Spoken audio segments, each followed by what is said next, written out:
What's going on, my fellow A-plussers? Welcome back once again to a brand new episode. It is I, your host, as always, Adam Perez, certainly coming through once again with another review for you guys today as we're about to go ahead and get into Falcon and the Winter Soldier episode number 5 review and discussion as we get into the penultimate episode of this series. I really do love that word. I feel like I use it all the time now. But the penultimate episode, which means we only have one more certainly to go next week. It's going to be so sad to certainly see this series certainly depart from us. But I've been actually really impressed, honestly. WandaVision, I think for the most part, really knocked us on our ass a little bit. I don't think anybody really expected to know what we were going to get when it comes to WandaVision. So really enjoyed that series. And Falcon and the Winter Soldier certainly one-upping them, honestly. Really punching me in the face, giving me a little bit more nitty-gritty of a series that I've been really hoping to certainly get.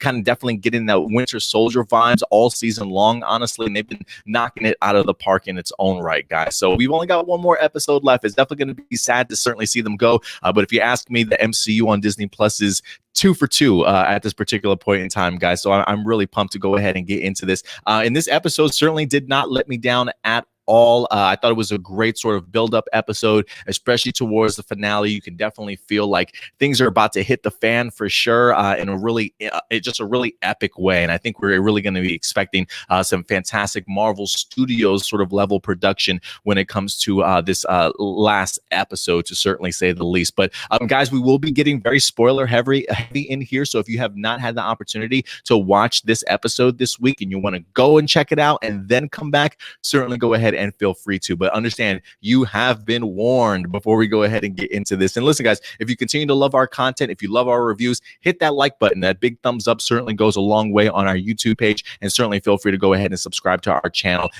or follow us on social media if you certainly would like to. So, guys, I got to say, right off the bat, this episode just sucked me right in with the incredible action just to this intro that we wind up getting as we finally get the showdown between Jon Walker along with Sam Wilson and Bucky Barnes themselves, trying to go ahead and get that shield back after the events of the previous week's episode where we see the shield just bloody. It's just an absolutely chilling image of Jon Walker. Just, I don't think he decapitated homeboy, but he definitely put some work in when it comes to bloodying him up pretty well. So, look, Wyatt Russell continues to do a marvelous job in here. I mean, if you needed somebody to show what a mental sort of psychotic break looks like, Wyatt Russell is just doing it in spades, honestly.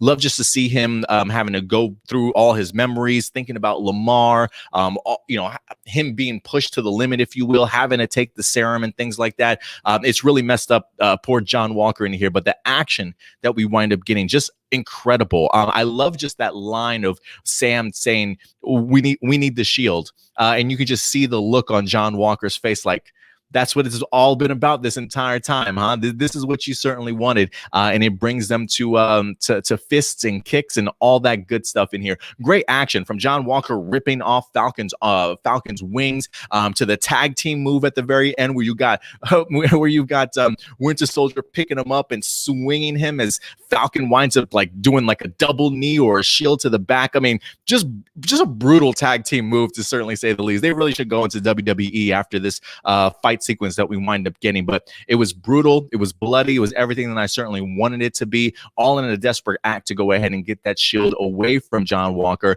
and let him know, like, hey man, you're not Captain America anymore. I know you think that you are. And he said that quite a few times in this episode, didn't he? Like, he felt very adamant about the idea that I am Captain America. You're not going to change that at all. And you can immediately see why they needed to get that shield away from him. So great teamwork by Falcon and the Winter Soldier in here to go ahead and get their upper hand on Jon Walker. But talk about a great way to just set the tone for the episode, punch us in the gut, right? And then allow us for the remainder of the episode kind of get back to smaller storytelling, if you will, more intimate details. That was one of the things that I was talking about in the past couple of episodes here, was as much as I love the MCU and the Marvel Studios production and all the great costumes and the action and things like that, I really loved how the the season first certainly started off, where you got the opportunity to see Sam with his sister, Bucky dealing with the people that he's trying to make amends with and stuff. So the fact that they gave us that impactful action at the very beginning, but then took their foot off the pedal a little bit to really let us sink into that more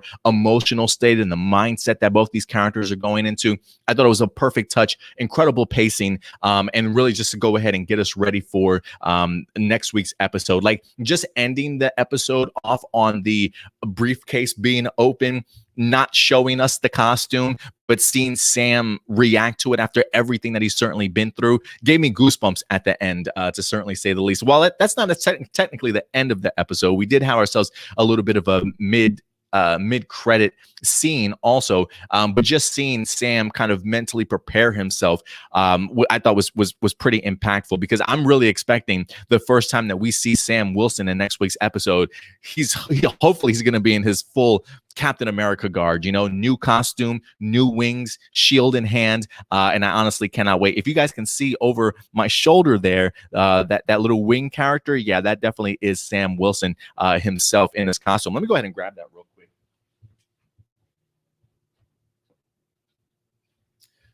Because while I have not actually seen the full costume, I have seen concept art for it that I believe was leaked, and I feel like it's actually pretty spot on to what this figure was for the Marvel Now Captain America version, as Sam Wilson did eventually pick up the shield in the comic books. But I always love this design, and I don't think it's that far off, with the exception of maybe, I believe the wings might be a different design, honestly. So really cool stuff, man. Really cool stuff. I really look forward to seeing Sam Wilson just make a really impactful, give me a hero landing, you know what I'm saying, in that new costume. So I'm honestly really looking forward to it. But to see the downfall of Jon Walker in here was pretty brutal, because not only did he get his ass kicked by Falcon and Winter Soldier, but we also see that the U.S. government almost feels like they have nothing to do with this guy anymore.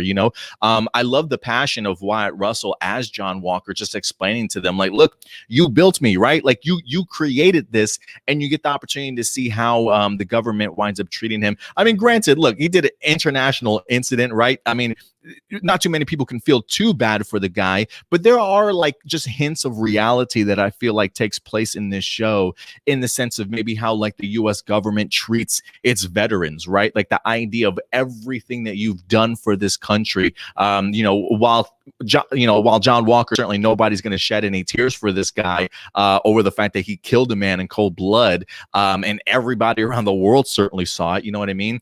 It is one of those things where the idea of all his accolades, everything that he's built up for himself in his life, putting his life on the line for U.S. government, and to see them literally strip this man of absolutely everything was kind of hard to watch, man. And I loved his reaction, and you can clearly tell he's sort of had enough of it, right? Like, I've done all this stuff, and this is how you treat me, only to go ahead and just turn and walk away and leave everybody behind, sort of thing. So it's definitely has left Jon Walker on his path to be his own person, as much as he wants to call himself Captain America, and still, in the mid-credit scene here, building a brand new shield. Probably not going to be anywhere near as cool as Captain America's, but I am kind of interested to see what Jon Walker winds up doing. Is he going to come back in the same Captain America costume that we've seen him in? Does he make his own significant changes to the costume? I feel like his costume already that we've seen has already harkened a little bit closer to the U.S. agent costume in the comic books. It would be pretty neat to see him in something brand new at the very end, like just a brand new everybody, new costume for Falcon, new costume for U.S. agents. Who knows? We'll definitely have to go ahead and see. We got a couple people in the live chat with us today. We got Byron. What's up, Byron? Good to certainly see you around here. And we got Jay. What's up, Jay? It's good to see you in here. She says that scene was intense, and they were pretty harsh with Walker. They really were. I mean, the idea, again, I don't feel too bad, but a part of me kind of does, that, while he certainly did make a mistake, right? Like, nobody asked this man to shoot himself up with this super soldier serum and not know what the outcome is. I thought it was pretty clever that he certainly didn't tell anybody for the most part, so he still at least has that going for him.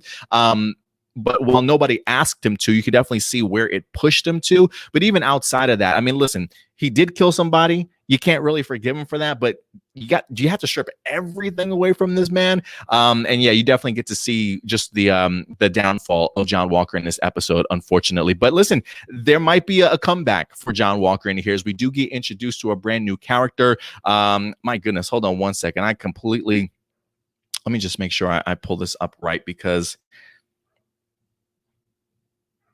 I just want to make sure that I got the name right, because it was a pretty long name. And so I just want to make sure I'm pronouncing her name right. So we got introduced to a brand new character this week, and Contessa Valentina Allegra de Fontaine, or Val, I think she even mentioned we could possibly call her, played none other by the fantastic Julia Louis-Freyfus. I believe she was in Seinfeld, if I'm not mistaken, most notably known for her role there also. I was shocked to see her in this, honestly.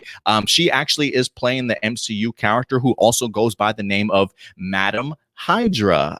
So Hydra has somehow peeked its ugly head once again in this sense, right? They've been kind of keeping things on the low for quite some time, but the fact that they got an amazing actress, an amazing comedian in Julia Louis-Dreyfus in here to play Madam Hydra, talk about just a stellar catching casting. I don't think they could have asked for a better choice, honestly. Like, you could just see her some of her comedy even coming into play here when she's sitting down trying to talk with Jon Walker, giving him some advice, offering her help and things like that. I love the fact of her, like, referring to his wife next to him and things like that.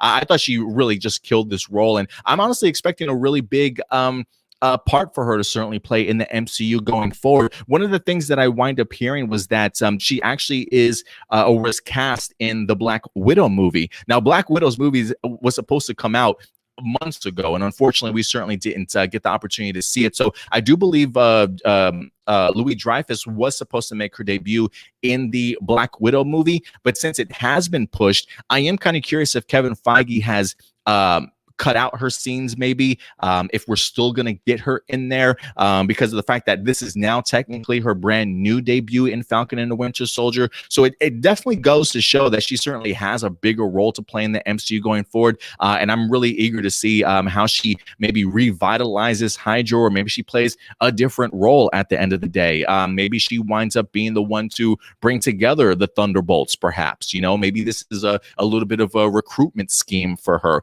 I know in the comic books there was even sort of a Hydra Captain America for a little bit. Maybe that's something that Jon Walker winds up turning into himself, and maybe Marvel Studios takes their own liberties in that, right? But we'll certainly see. But Julia Louis-Dreyfus as Madam Hydra in here, very pivotal, very important, and definitely expect to certainly see her. And I'm assuming, again, we'll probably see her in the Black Widow movie. So definitely go ahead and keep a lookout for that. But Jon Walker at least has one supporter in his life, and I'm actually not under the impression that she's the power broker. I heard some people online saying that maybe she's the power broker, or thinking that she's a power broker. I'm not really in that same mindset. Could she be? Absolutely. But after seeing what Sharon Carter wind up doing in this episode, talk about somebody pulling the strings, right? And getting villains for hire. I mean, if you're doing something like that, and she already lives in Madripoor, and she already has a great art collection that she winds up putting together herself, if you ask me, I feel like it's leaning towards the idea of Sharon Carter actually being the power broker in this season, which is something that we speculated and theorized. I think maybe after episode 3, if I'm not mistaken. I think that's what I was kind of referring to. But we'll see. I don't think they've actually come out and said you're the power broker yet for anybody in this series. So I am definitely leaning towards the Sharon Carter over Madam Hydra. I think Madam Hydra is just going to have her own role to certainly play going forward. So I'm curious to see what happens, and hopefully we get to see what's up with that business card, because I think Jon Walker said the business card was blank. So I definitely want to see, like, if you hold it under fire, does a Hydra head pop up or something like that, right? Something very Goonies like. You got a special type of ink, and it comes out to show itself. Who certainly knows? But yeah, we'll definitely have to see what happens with either of those. Jay says, I couldn't believe it when I saw all the blood on the shield. Yeah, talk about just a chilling image, and it even carried over into this episode, especially in the intro where we got to see Jon Walker not only thinking about Lamar in here, but also even when Sam picks it up after the battle, you know, him trying to wipe off the blood off the shield and stuff. I mean, just talk about just destroying a shield's legacy, and just adding more to its history and memory at the end of the day.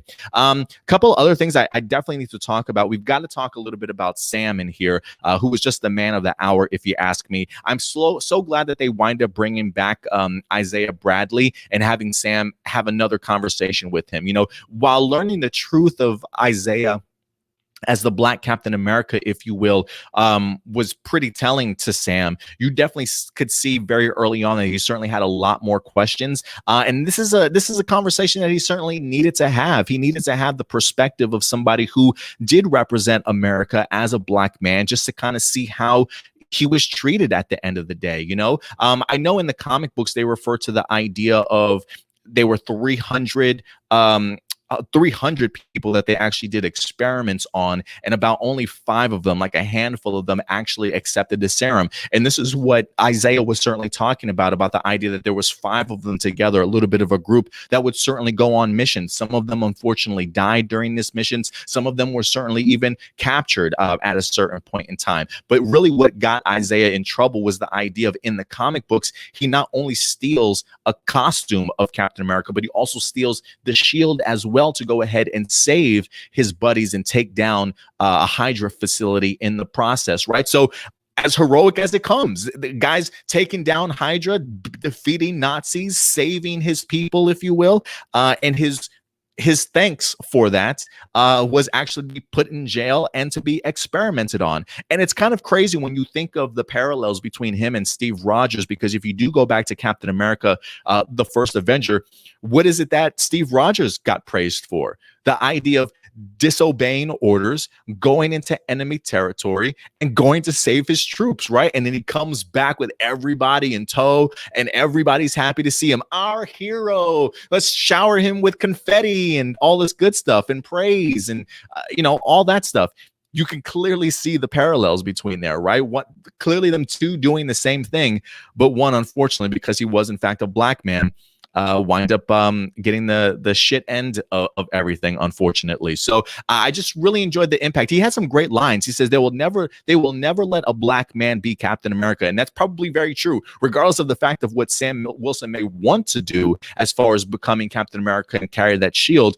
There's going to be some pushback. There's always going to be some pushback for sure. But his line that was a little bit chilling to me says, no self-respecting Black man would want to be so I think he said, like, representing wear the costume or wear that shield or wherever the case may be. And this really does sort of give Sam Wilson something to sort of think about, right? How could you go out there as a Black man and represent this country and wear that flag, you know, that shield on your arm, when your own country doesn't even fully respect you in that same way, right? You have to have that sort of level of self-respect. But I think Sam, while clearly thinking about Isaiah's words all episode long, he definitely comes to his own sort of conclusion at the end. And one of the things that I loved about Sam's journey in here, not only was it the great, cool sort of Rocky montage of scenes of Anthony Mackie workout. I'm like, look at those muscles, Anthony. Okay, I see you, Mr. Mackie over there. It looked great, sort of just throwing that shield around, the flips and stuff, the push-ups, the sweat and the running and things like that, really pushing himself to get him in the shape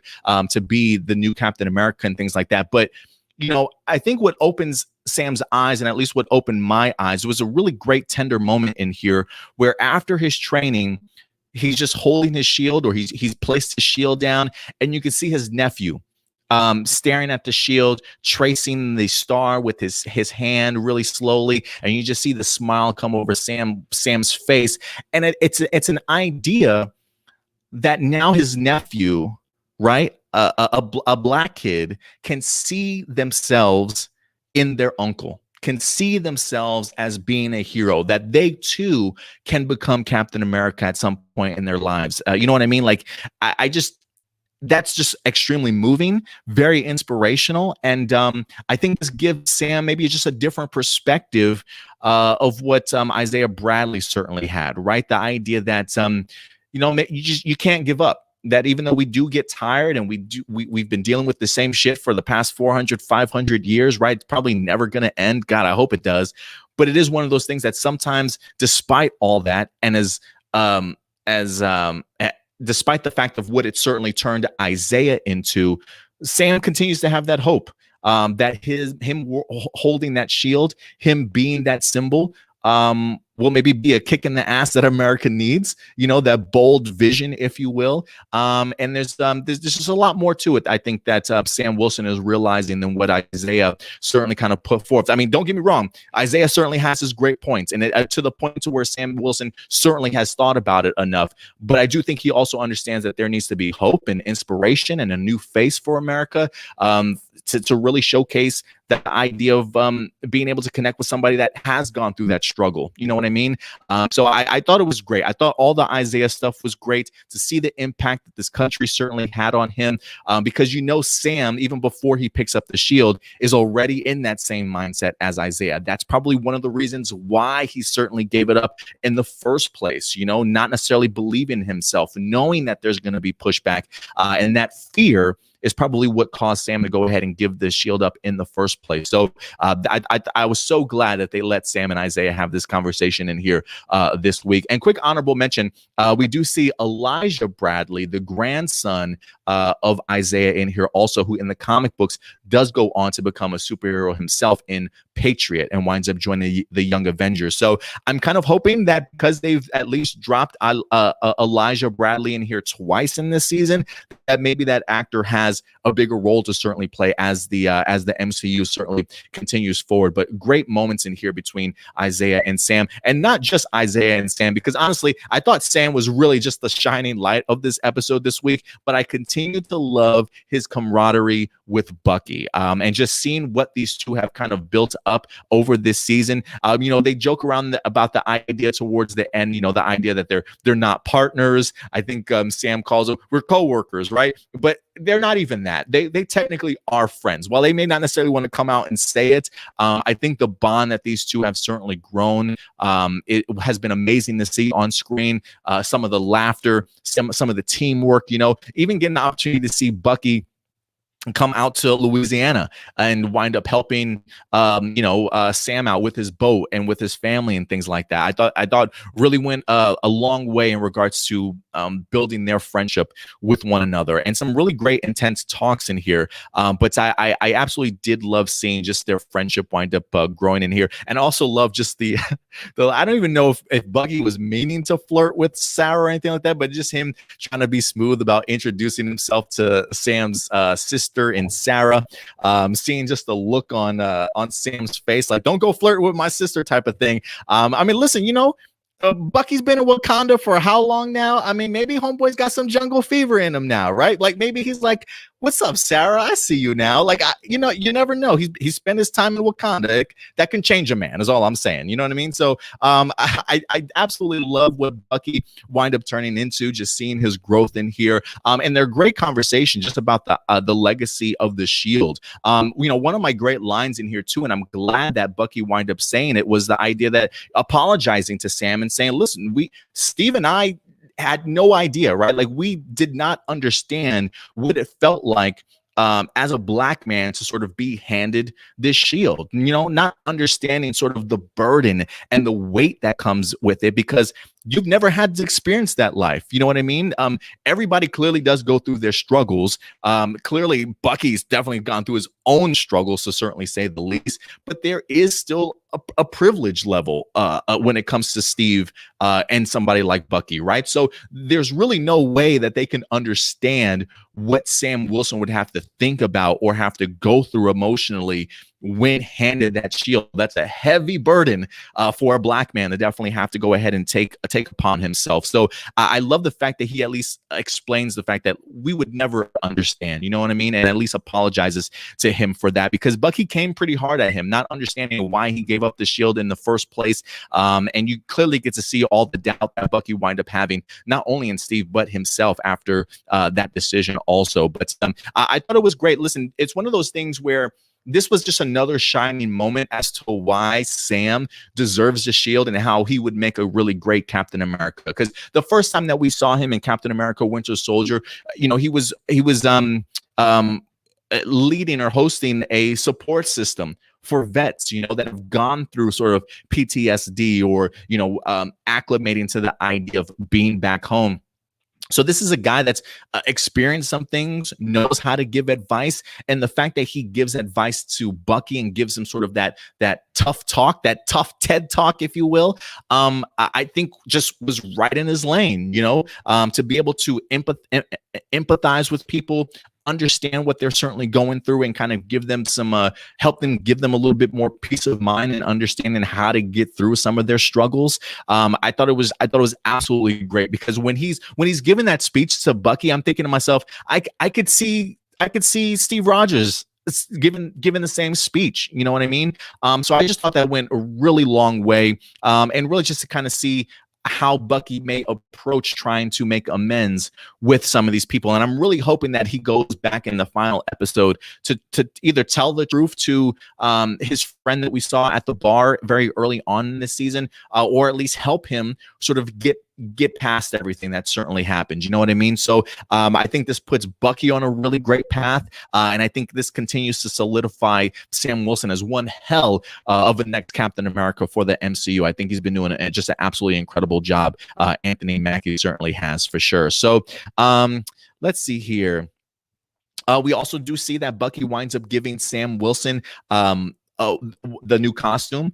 He wind up having a favor from Wakanda, because the Dora Milaje, the Dora Milaje. I was like, how do I pronounce that again?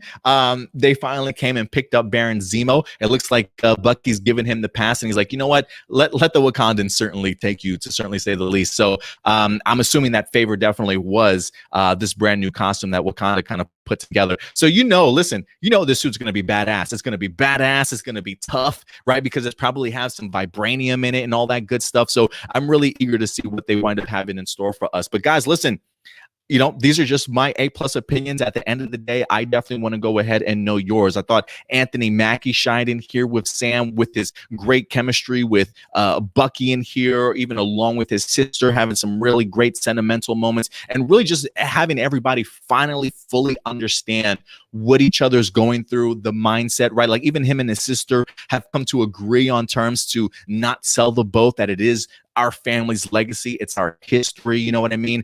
So all the characters, I feel, has really come a great way, and just a really great sort of character adventure for all of our characters this season so far, just in 5 episodes. So for me, this really leaves the final episode to just be as Marvel Studios produced as possible, with some amazing action and some really gritty sort of final storytelling, and maybe just wrapping things up neatly for a lot of our characters, and maybe a little bit of a tease as to what's certainly to come next in the MCU. But Madam Hydra, certainly can't forget her. I thought Julia Louis-Freyfus was a fantastic pickup. I was not expecting her at all, and it just gives me hopes that while Jon Walker may no longer be Captain America, I am hoping that this allows Wyatt Russell in some way or another to certainly go ahead and continue along his journey in the MCU, maybe as another character to eventually pop up in the future. But guys, I want to know your thoughts. So let me know your thoughts in the live chat or the comment section box below after we get done with this episode, after it winds up streaming. But other than that, guys, I think that's going to go ahead and wrap it up for us. One more episode, but we certainly will be back with you guys next week, next Friday, as always, to go ahead and discuss Falcon and the Winter Soldier. So certainly join us then. But until next time, guys, listen, if you want to follow us on social media, you can do so right here at A+ Opinions. Very active over on our Facebook page, especially also on Twitter. You can definitely check us out on Instagram as well as Twitch for you gamers. If you continue to love our content, if you're watching us over on YouTube, hit that like button, guys. Smash that button for us. It definitely goes a long way for sure. And other than that, I think that's going to do it for us. So take care of yourselves, take care of each other, and until next week, keep it A+. I'll talk to you guys later. Bye.